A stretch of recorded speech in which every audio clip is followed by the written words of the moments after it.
کہ اللہ تبارک و تعالیٰ کو نہ تمہارا یہ گوشت پہنچتا ہے نہ خون بہانا پہنچتا ہے، اگر پہنچتا ہے تو وہ تمہارا تقوی ہے، تمہاری نیت ہے۔ تم قربانی اگر اللہ کے لیے کر رہے ہو، جیسا کہ قرآن کریم کی ایک اور آیت ہے کہ قل ان صلاتی و نسکی و محیای و مماتی للہ رب العالمین لا شریک لہ، کہ میری نماز، میری قربانی، میرا اٹھنا، میرا بیٹھنا، میری زندگی، میری موت اللہ کے لیے ہے۔ اگر تو اس کا جذبہ یہ ہے کہ میں نے اللہ کے لیے یہ کرنا ہے اور اس کی نمود و نمائش نہیں کرنی ہے، اور میں نے جو اپنی بہت ساری عزیز چیزیں ہیں اگر اللہ کا حکم آ جاتا ہے تو میں نے اسے قربان کرنا ہے، پھر تو یہ اللہ کے ہاں مقبول ہوگی۔ قربانی جو ہے بیسیکلی اللہ کے روزہ بھی اللہ کے نزدیک ہونے اور تقوی کو اختیار کرنے کے لیے ہے، اور وہ تقوی کیا ہے؟ وہ ہے اللہ اور اللہ کے رسول کی بات کو ماننا۔ ایک شخص 10 قربانیاں کرے لیکن اگر وہ ملاوٹ کر رہا ہے، وہ جھوٹ بول رہا ہے، وہ جعلی ادویات بنا رہا ہے، وہ زمینوں پہ قبضے کر رہا ہے، وہ لوگوں کے حق مار رہا ہے، تو اس کی یہ قربانیاں تو عند اللہ مقبول نہیں ہوں گی۔ قربانی کا مقصد ہی یہ ہے کہ دیکھیں نا، حضرت ابراہیم علیہ السلام جو ہیں، ان کو کہا گیا کہ اپنی بیوی اور بچے کو جو ہے چھوڑ دو، وادٍ غیر ذی زرع، جہاں کچھ بھی نہیں تھا، کوئی درخت بھی نہیں تھا، پانی بھی نہیں تھا، تو وہ چھوڑ کے چل پڑے۔ بیوی نے پوچھا کدھر جا رہے ہو؟ کہا اللہ کا حکم ہے۔ کہا اگر اللہ کا حکم ہے تو جاؤ۔ اب بچہ بڑھاپے کی اولاد ہے، خوبصورت ہے، کھیلنا کودنا شروع ہوا ہے، خواب میں آ گیا، انی ارا فی المنام انی اذبحک، میں نے خواب میں دیکھا تجھے ذبح کرنا ہے۔ تو بچہ بھی آگے سے جو ہے وہ ابراہیم علیہ السلام کا تھا۔ کہا جو دیکھا ہے وہ یا ابت افعل ما تؤمر، اور پھر اللہ تبارک و تعالی نے آسانی کر دی، اس امت کے لیے آسانی ہے۔ مقصد یہ نہیں تھا کہ جو ہے قربانی، مقصد یہ تھا کہ اگر اللہ کی رضا کے لیے، اللہ کے احکامات کو ماننے کے لیے، رسول اللہ صلی اللہ علیہ وسلم کے احکامات کو ماننے کے لیے اپنا بیٹا بھی قربان کرنے پڑے گا تو ہم قربان کریں گے۔ یہ نہیں ہے کہ آج جس طرح ہم دیکھتے ہیں کہ جانور خریدتے ہیں، پھر ٹی وی پر، سوشل میڈیا پر شروع ہو جاتا ہے، اتنے لاکھ کا، اتنے کروڑ کا خرید لیا، اور اس کی نمائش قطعاً اسلام اس کی اجازت نہیں دیتا۔ اسلام تو یہ حکم دیتا ہے کہ آپ کے محلے میں اگر کوئی دوسرا قربانی نہیں کر رہا یا آپ نے اچھا جانور لیا ہے تو تب بھی اس کی اس لیے نمائش نہ کرو تاکہ دوسرے کی دل آزاری نہ ہو۔ بہت خوبصورت بات کی ہے، اسی نقطے سے بات کو آگے بڑھاؤں گی۔ علامہ امین شہیدی صاحب، یہی سوال آپ سے کروں گی لیکن مختلف پیرائے میں سوال کروں گی کہ ایک تو یہ کہ لوگ سمجھتے ہیں کہ جی اللہ غفور الرحیم ہے، آپ نے جتنے گناہ کر لیے باوجود اس کے کوئی گناہ کبیرہ نہ ہو، صغیرہ نہ ہو، بڑے گناہ نہ ہو، تو اس کے علاوہ اگر آپ کوئی گناہ کر رہے ہیں تو اللہ غفور الرحیم ہے، آپ کو معاف کر دے گا، آپ روزے رکھ لیں گے آپ کو معافی مل جائے گی، آپ نماز پڑھ لیں گے، آپ حج کر لیں گے، آپ زکوٰۃ دے دیں گے، آپ قربانی کر دیں گے، آپ کو معافی مل جائے گی۔ کیا واقعی ایسا ہے کہ آپ اس کے علاوہ جتنے مرضی گناہ کرتے رہیں، بڑے بڑے گناہوں کے علاوہ؟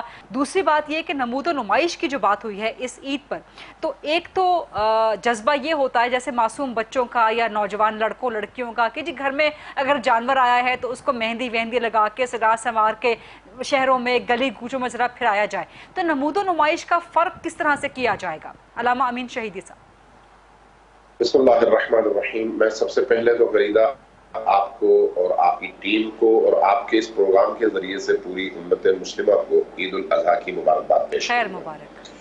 جہاں تک عید کا تعلق ہے، دیکھیے خود عید کا لفظ یہ بتاتا ہے کہ یہ دن اللہ کی طرف لوٹنے کا دن ہے، برگشت کا دن ہے، واپسی کا دن ہے۔ اللہ کی طرف کون لوٹتا ہے؟ جو اللہ سے دور جا چکا ہو۔ تو گویا اللہ سے دور جانے والے گناہگار انسانوں کی واپسی کا نام عید کا دن ہے۔ اس لیے حضرت علی علیہ السلام نے نبی کریم سے یہ قول نقل فرمایا کہ کل یوم لا یعصی اللہ فیہ فہو عید، ہر وہ دن جس میں انسان گناہ نہ کرے وہ عید کا دن ہے۔ اب عید یہاں پر اضحیٰ کے ساتھ جمع ہے، یعنی قربانی کی عید۔ تو قربانی اور عید کا جمع کیسے ہوگا، اجتماع کیسے ہوگا؟ قربانی کا مطلب ہے انسان اپنی محبوب چیز کو اپنے محبوب کی راہ میں لٹا دے۔ حضرت ابراہیم علیہ السلام کی اس قربانی کو اللہ تبارک و تعالیٰ نے اس لیے زندہ رکھا کہ حضرت ابراہیم کی زندگی میں ان کی زندگی کا سب سے قیمتی اثاثہ ان کا بیٹا اسماعیل تھے، اور حضرت اسماعیل سے بڑھ کر انہیں دنیا میں کوئی چیز عزیز نہیں تھی۔ اس عزیز ترین متاع کو اللہ کے رسول نے اللہ کی بارگاہ میں قربان کر کے یہ کہا کہ میں اللہ کی رضا کو اپنی رضا پر فوقیت دے رہا ہوں۔ تو اس یاد کو زندہ رکھنے کے لیے اللہ تبارک و تعالیٰ نے مسلمانوں کو پھر قربانی منانے کا اور قربانی کی اس سپرٹ کو زندہ رکھنے کا حکم دیا۔ تو اس آسان ترین نسخے کے ذریعے سے ہمیں سنت ابراہیمی کی ترویج اور پیروی کا حکم دیا گیا ہے۔ اب جب آپ اس ارادے کے ساتھ عید کے لیے جانور لیں گے تو پھر آپ کبھی بھی یہ نہیں دیکھیں گے کہ میں نے کس طرح سے فریج بھرنا ہے، آپ یہ دیکھیں گے کہ سال بھر جو لوگ بھوکے رہے، جن کے گھروں میں گوشت مہینوں نہیں پہنچ پایا، جو لوگ محنت مزدوری کے بعد بھی کچرے میں سے خوراک چن کر کھانے پر مجبور ہیں، جو لوگ جھگیوں میں رہتے ہیں، جو لوگ کچی آبادیوں میں رہتے ہیں، جو لوگ اپنی زندگی کی سطح کے لحاظ سے فقر کی لکیر اور غربت کی لکیر سے نیچے کی زندگی بسر کر رہے ہیں، ان تک میں کسی طرح سے یہ گوشت پہنچاؤں اور ان کے دلوں کو سرور بخشوں۔ یہ عید کے اندر موجود بنیاد فلسفہ ہے۔ اب جہاں تک آپ کے اس گناہ کے سوال، دیکھیے سب سے پہلی بات یہ ہے کہ اگر ہم حرام کی کمائی گھر لے کر آتے ہیں، چاہے وہ 1 روپیہ ہی کیوں نہ ہو، تو اس 1 روپے کی وجہ سے ہمارے باقی حلال کی کمائی بھی آلودہ ہو جاتی ہے، اور آلودہ مال میں سے قربانی کبھی بھی قبول نہیں ہوتی۔ کبھی انسان گناہ کبیرہ کرتا ہے، کبھی گناہ صغیرہ کرتا ہے، چاہے وہ گناہ کبیرہ ہو یا صغیرہ ہو۔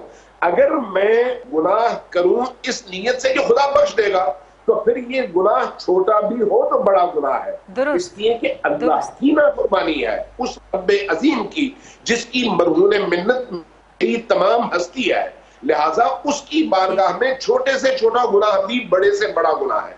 اللہ صرف گناہ معاف نہیں کرتا بلکہ اس کے گناہوں کو نیکیوں میں تبدیل کر کے اس کو اجر عظیم بھی عطا کرتا ہے۔ لیکن یہ کب ہوگا؟ جب انسان گناہ سے اپنے آپ کو روکے اور آئندہ کے حوالے سے اللہ سے عہد کرے کہ وہ اب اپنے کیے ہوئے وعدے کو توڑے گا نہیں اللہ کی بارگاہ۔ درست۔ مفتی محمد حنیف قریشی صاحب، آپ کیا کہتے ہیں کہ آپ کے نزدیک کیا مفہوم ہے؟ آپ نے کیا سمجھایا خدا کی طرف سے، اس کے رسول صلی اللہ علیہ وسلم کی طرف سے، اسلام کے پیغام کی طرف سے، کہ اس قربانی کی عید کا مفہوم کیا ہے، نمبر 1؟ اور دوسری بات، سب سے اہم ترین بات، کہ آج کل جس طرح کے نفسا نفسی کا دور چل نکلا ہے، لوگ قربانی کرتے ہیں صرف اس لیے کہ اپنے گھروں کے اندر گوشت جو ہے فریزرز میں سارا سال کے لیے، اور بہترین گوشت کا جو بہترین حصہ ہو وہ اپنے لیے محدود کر کے رکھ لیں، تو کیا اس سے قربانی قبول ہو جاتی ہے؟ بسم اللہ والصلاۃ والسلام علی رسول اللہ۔ قربانی کا کانسیپٹ جو ہے یہ بہت پرانا ہے، یعنی اتنا پرانا ہے کہ جتنا ہم انسانوں کی تاریخ پرانی ہے۔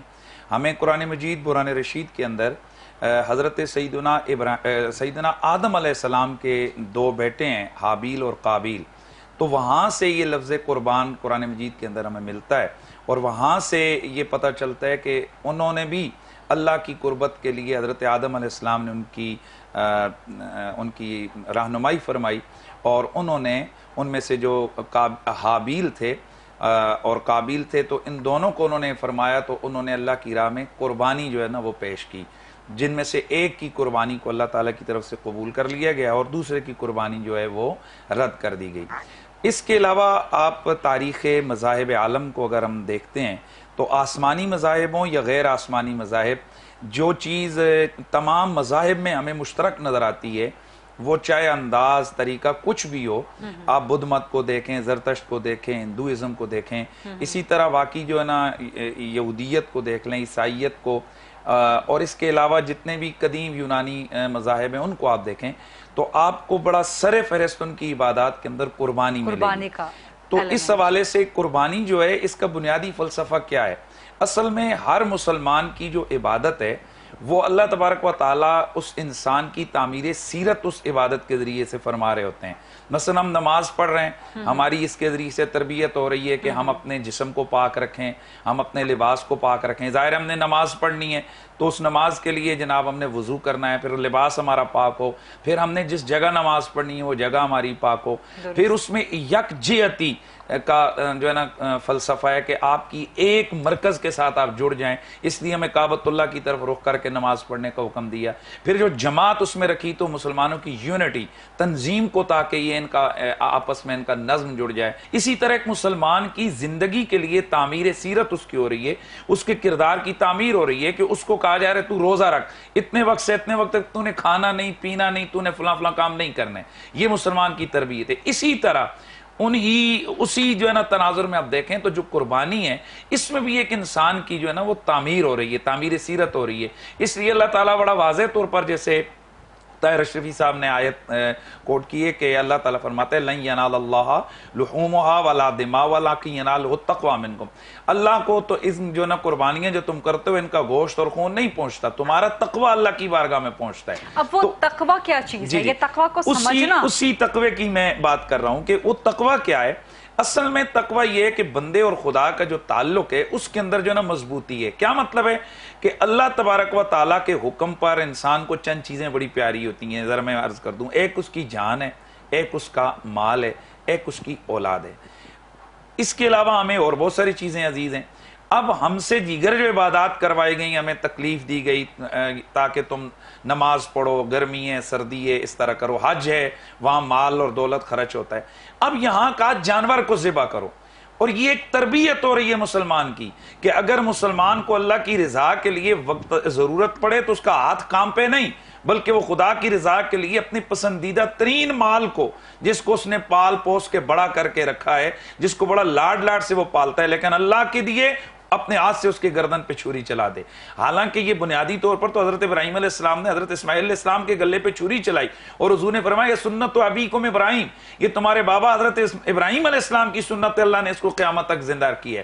لیکن ہم پہ کرم کیا ہوا, اولاد ہماری بچ گئی, لیکن ہمارے پسندیدہ جانوروں کو قربان کرنے کو حکم دیا. اور اللہ یہی دیکھنا چاہتا ہے کہ اس نے جو میری رضا کے لیے اس جانور کو لٹا کر, ظاہر ہے جو ہم جانور خریدتے ہیں وہ کئی لاکھ کا بھی ہے, کئی ہزار کا بھی ہے, تو اس کو ذبح کرتے ہوئے ذرا دل پہ تو آتا ہے کہ یار یہ گوشت میں نے جا کر بانٹ دینا ہے لوگوں میں.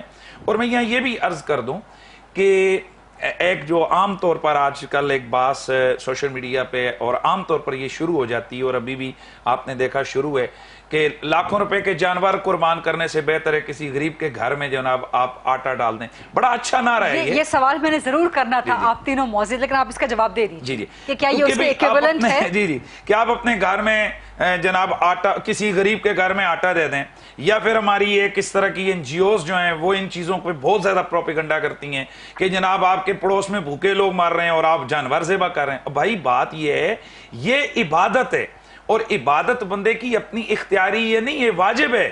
جو صاحب حیثیت لوگ ہیں ان کے لیے واجب ہے. جس طرح حج فرض ہے تو وہاں یہ عقلی ڈکوسلے سے حج کو ہم نہیں موخر کر سکتے کہ جی 10 لاکھ روپے جو حج پہ لگانا ہے اتنا ہم غریبوں کی مدد کر دیں. نہیں, عبادت جو ہے وہ عبادت ہم نے بجا لانی ہے. اور اللہ تعالیٰ یہی تو ظاہر فرمانا چاہتے ہیں کہ یہ میرا بندہ میری رضا کے لیے اپنی جان پر سختی کیسے اٹھائے گا, حج کیسے کرے گا, اور اسی طرح یہ میری رضا کے لیے یہ کس خوش دلی کے ساتھ, یعنی اس کی دل کے اندر کتنی تڑپ اور کیا نیت ہے, کس نیت کے ساتھ اس جانور کو یہ میری رضا کے لیے ذبح کرے گا.